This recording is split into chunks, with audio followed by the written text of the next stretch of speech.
To yanzu sai rahotanni a jihar Zamfara da ke arewa maso yammacin Najeriya wasu sun fara yabawa game da matakin da hukumar kula da sadarwa wato NCC ta ɗauka wato na toshe sadarwa wato tsawon makonni 2 a faɗin jihar. To sai dai bayan matakin na NCC a wani bangare na yammacin jihar ana ci gaba da samun sadarwa babu tangarɗa kamar yadda za ku ji a rahoton Abdul Halilu. Wasu al'ummomin yankin arewa maso yammacin Najeriya sun yabawa matakin da aka ɗauka na toshe sadarwa a jihar ta Zamfara da ma wasu jihohi da ke makwabtaka da jihar inda za a iya samun sararin sadarwa da zai bada damar sadarwa a jihar. Wani mazaunin jihar Katsina da ke makwabtaka da jihar ta Zamfara inda can ma basu tsira ba game da wannan lamari na garkuwa da jama'a na cewa. Tuntuni abin da gwamnati ya kamata ta yi.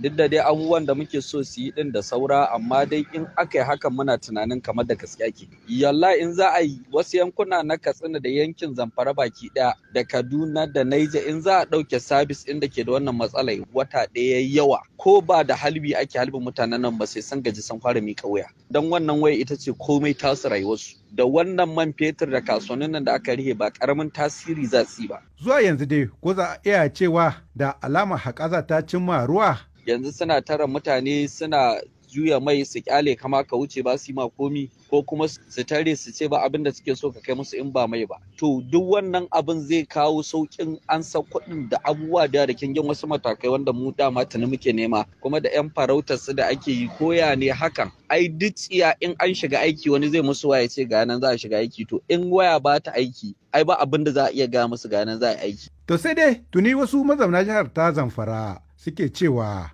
bayan sa'o'i sama da 48 da aka sanar da toshe sadarwar har yanzu ana samun sadarwa a wasu bangarori na jihar. Yanzu haka dai gane na Zamfara nake ɗaya daga cikin ƙananan hukumomin cikin jihar Zamfara. Yaya aka yi na same ka yanzu kuma ana cewa kamar yankin Zamfara babu layi? Na abin ya ban mamaki kamar awa uku da suka gabata sai na ga layin na ya dawo na kuma kira yaro na a wata jihar sai na same shi shine na yi mamaki. A wace karamar hukuma kake yanzu haka a cikin jihar Zamfara? Ina garin Talatan Mafara, sai da kwatar karamar hukumar Talatan Mafara. Kuna samun sadarwa ne babu wata tangarɗa?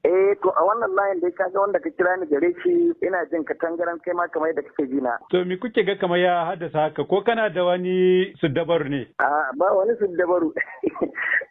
Abdul ba wani suddabaru kawai ina duba wayata sai na ga layin ya dawo. Baitin kuma mun samu bayanin cewar hukumar sadarwa ta kasa ta dakatar da dukkan layukan sadarwa da ke aiki a nan jihar Zamfara. To kuma duka mun ga sun tsaya ɗin tun Juma'a. To amma ya sabar kamar kimanin karfe 4 haka bayan sallar la'asar sai wani yake gaya mana ce kai fa ya dawo na ko duba na ga har na kira sai kuma na ji na same shi. Masu nazari kan lamurra na cewa wannan na nuna cewa lamarin toshe hanyoyin sadarwar ko na gudana ne mataki zuwa mataki ko kuma har yanzu da gyara kan lamarin. Abdu Halilu, sashen Hausa na BBC a Abuja, Najeriya.